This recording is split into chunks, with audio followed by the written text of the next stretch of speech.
All right, so here's, I'm going to spend the first box sort of going over the concept and going over a lot in terms of how the graph plays into what we're doing. And then we'll dive into some more challenging problems throughout the day. So here's the concept, right? We're learning how to solve trig equations. And this one's pretty straightforward. This one's pretty simple, right?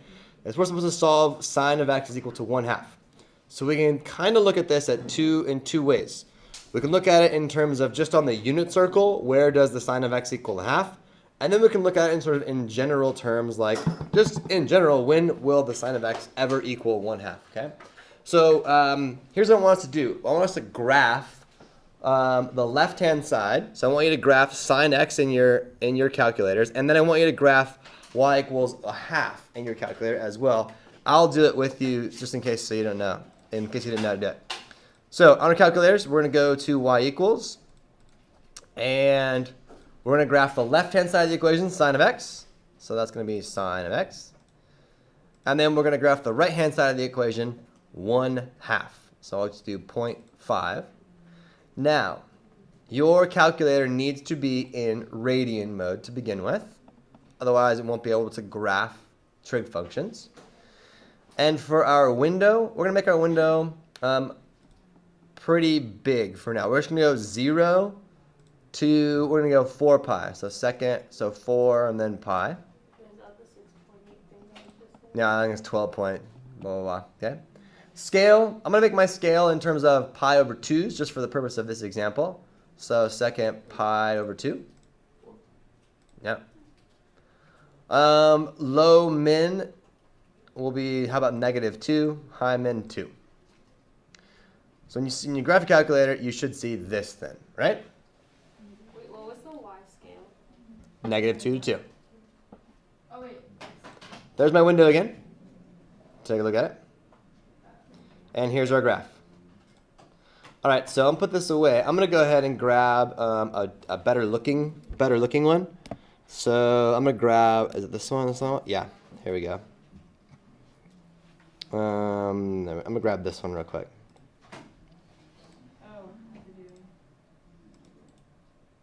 There we go. Okay, so this one's just a little bit more, a little bit clearer, right? And then, so what I have graphed here is I have the graph of y equals sine of x, right? And then my blue line, which I'll just draw in, is 1/2. So this is a terrible drawing, but you get the point. So it looks like there's 1, 2, 3, 4. So what we're actually looking for when we say when does the sine of x equal 1/2, we're looking for where the two lines intersect, right? So the line equals 1/2. And then where does that intersect a graph of sine of x? So it looks like it intersects here, here, there, and there, right? But how many solutions are there really total? There are an infinite amount of solutions, right? Okay, that's definitely true. So I also want to point out in this case that you could sort of break this up into 0 to pi over 2. This is the first quadrant, right? Isn't that true? Okay. And then from pi over 2 to pi, this is the second quadrant, right? On the unit circle. And then from pi to 3 pi over 2, here's the fourth quadrant. Or sorry, third quadrant, excuse me. And then finally all the way to 2 pi, here is the fourth quadrant, right? So if I'm just talking about between 0 and 2 pi, like one revolution around, what two quadrants do the solutions lie in? They lie over there in quadrant 1 and then quadrant 2, right?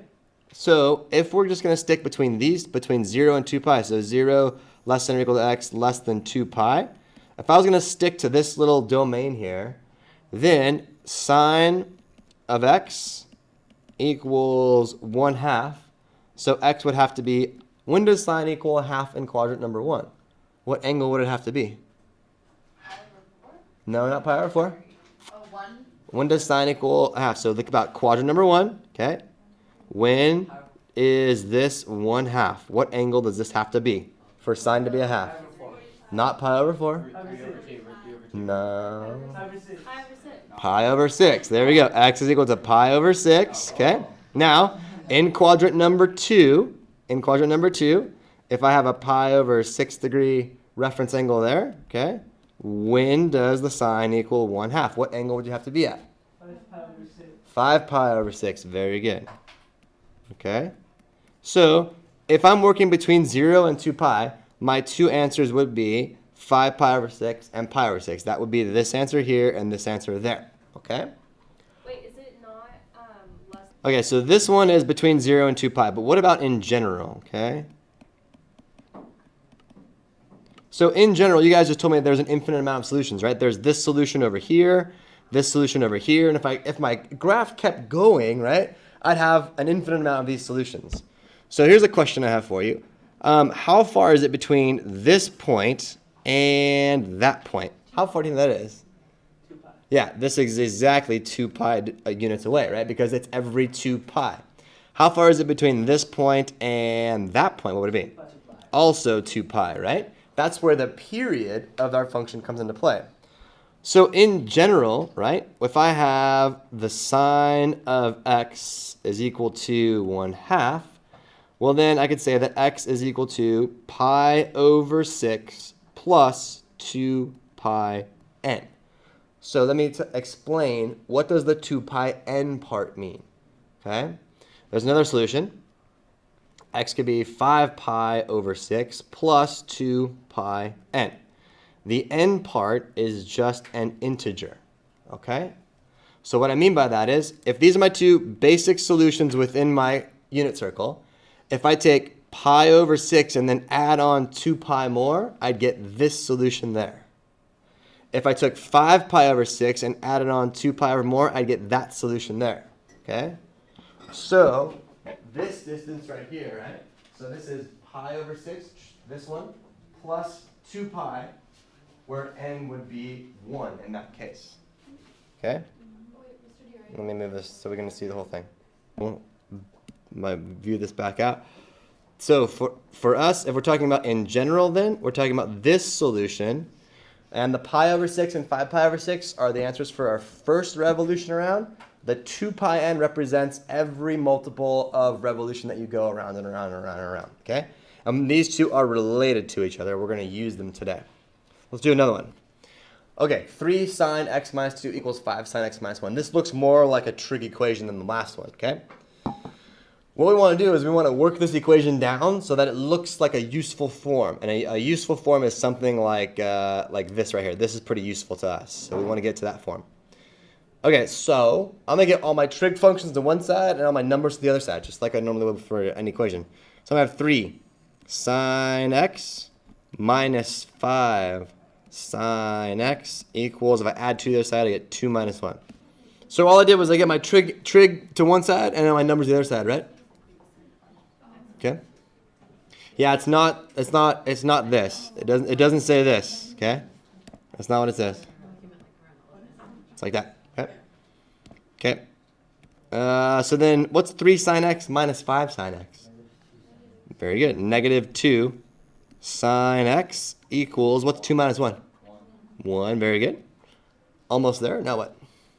Oh, so sine x equals negative 1/2. Yep, divide by that. Very good. So we're looking for this. Sine x equals negative 1/2. Okay, we're going to graph this on our calculators. When does the sine of x equal negative 1/2? So on the calculator again, you should already have sine x in there. Just change the bottom one to negative 0.5. Okay? And then hit graph. Something that looks like that, right? So I'm going to go grab this graph. I think it's a little bit more easy to read. And I'll bring it down here. Okay. So we're looking for where this graph, and if I draw in negative 1/2, it'd be down here, right? So it looks like something like right around there, right around there. How many solutions would I have total? Wait, what did you just say? How many solutions are there in total? Infinite. There's an infinite amount, right? How many lie between 0 and 2 pi? 2. Yeah, so if I look just between 0 and 2 pi, I only have these two right here, right? So let's figure out, so when does the sine of x equal negative 1/2? When does sine of x equal negative 1/2? You can look in your bite size. Wait, what are those points you circled? Those are the intersecting points. That's the answer. Those two points are the answers.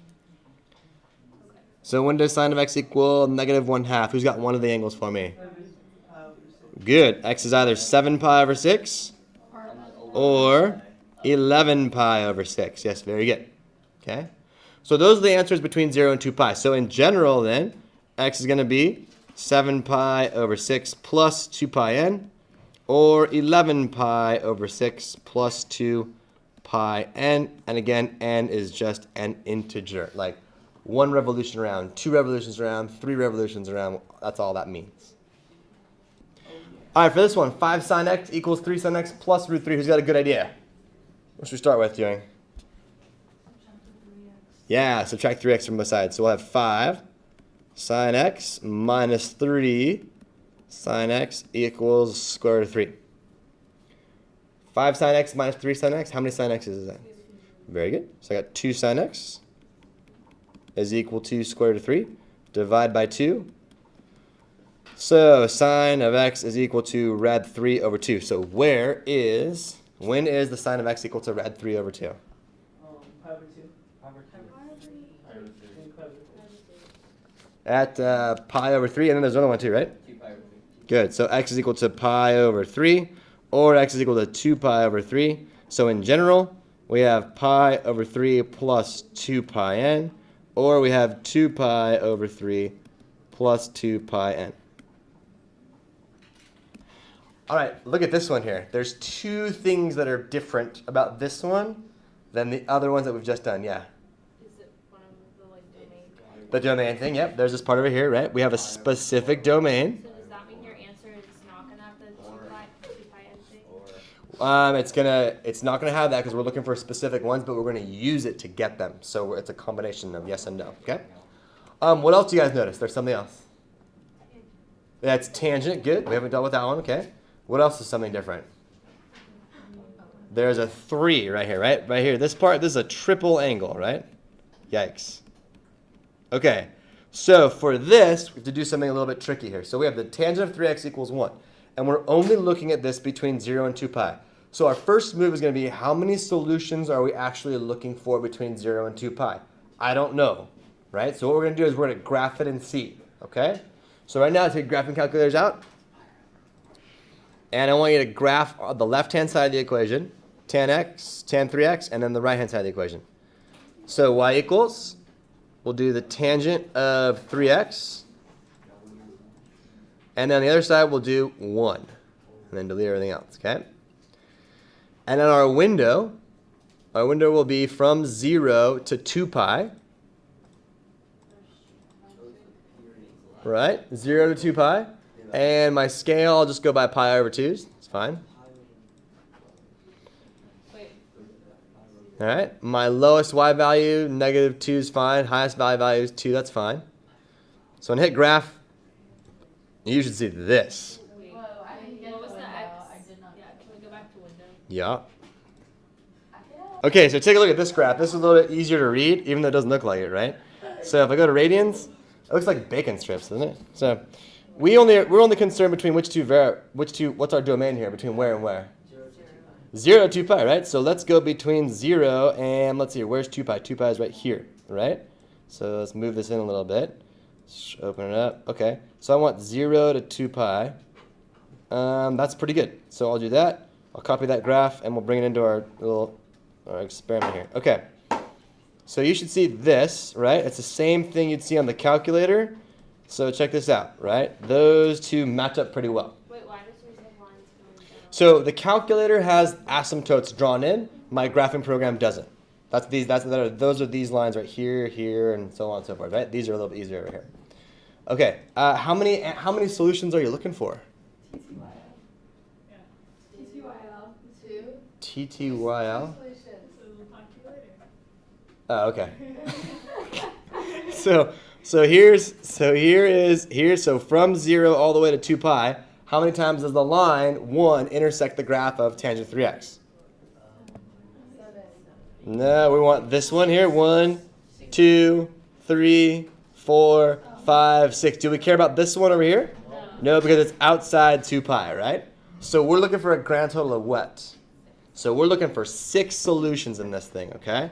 So now that we know that we're looking for 6, we're going to do something, all right, about that. So here's what we're going to do. We're going to make our lives a little easier. We're going to do this. Let's let theta equal 3x, okay? So let theta equal 3x. So in my trig equation, tangent of 3x equals 1. I'm going to let theta equal 3x. So here's what we're going to do for me. I'm now going to have then the tangent of theta is equal to 1. Okay, so where on the unit circle is tangent of theta equal to 1? There's 2 spots. Think about it. Okay, on the unit circle. Yep, pi over 4, and then over here in quadrant number 3. Nope. 5 pi over 4. Very good. So theta is equal to pi over 4 plus pi n, or theta is equal to 5 pi over 4 plus pi n. Now, why am I adding just pi n to this one and not 2 pi n? Because the period of tangent is pi, right? Okay, so I have these 2 solutions right here in general, right? But what was theta again? We let theta be what? 3x. So here's what I have. I bring this over here. I have this. I have 3x is equal to pi over 4 plus pi n.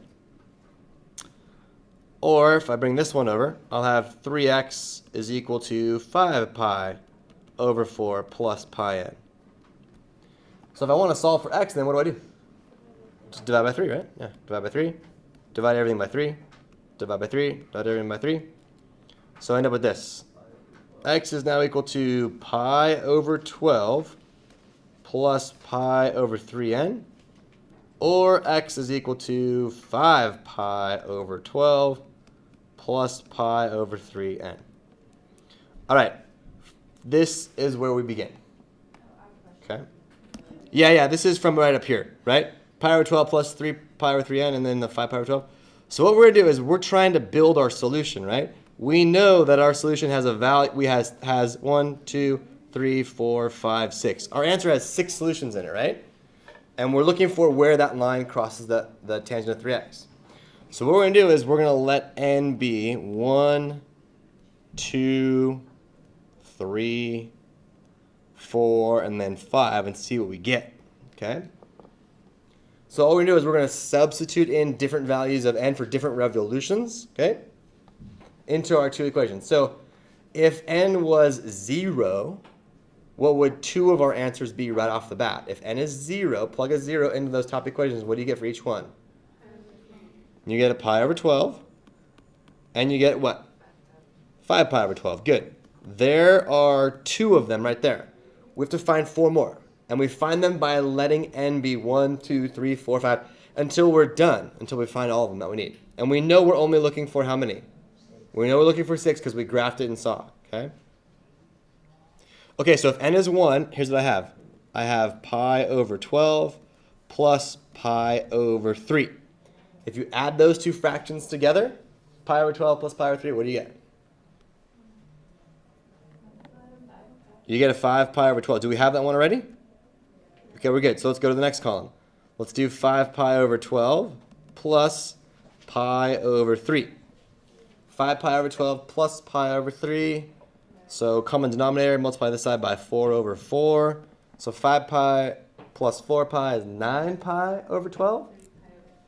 Yeah, 9 pi over 12 simplifies to 3 pi over 4. That's a new one. I'll add that to my list. 3 pi over 4. What if n is equal to 2 now?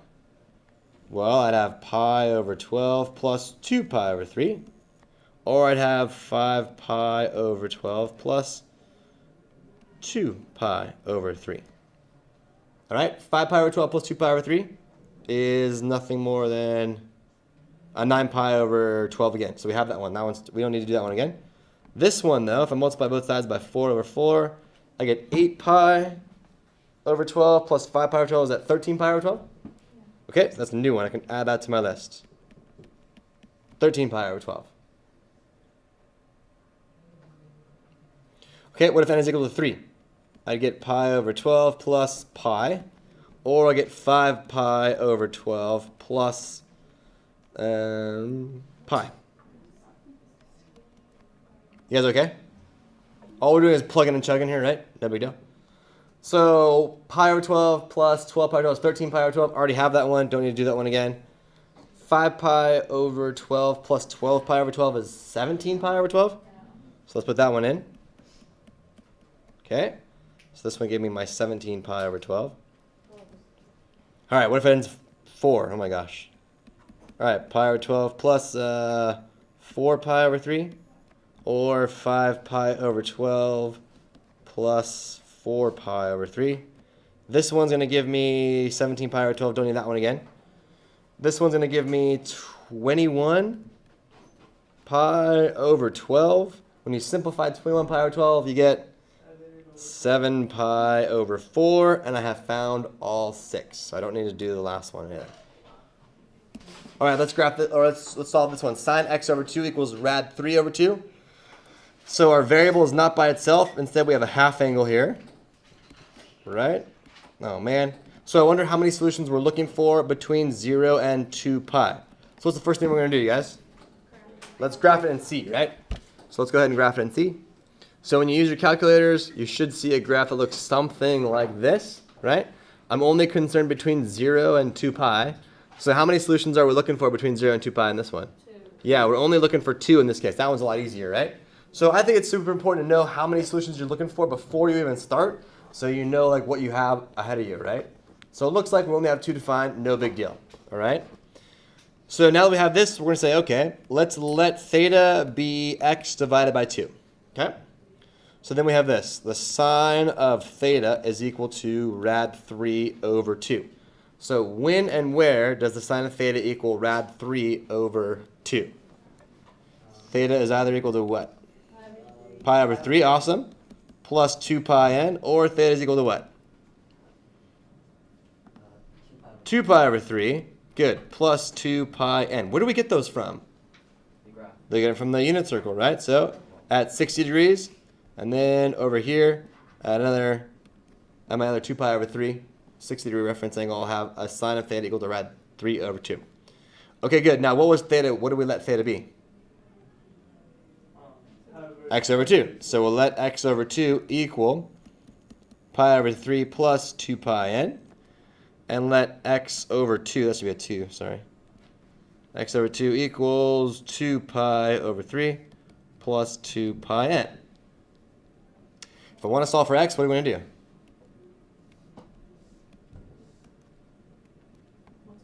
Multiply the whole thing by 2. Yeah, you got it. So that gives me x is now equal to 2 pi over 3 plus 4 pi n, or x is equal to 4 pi over 3 plus 4 pi n.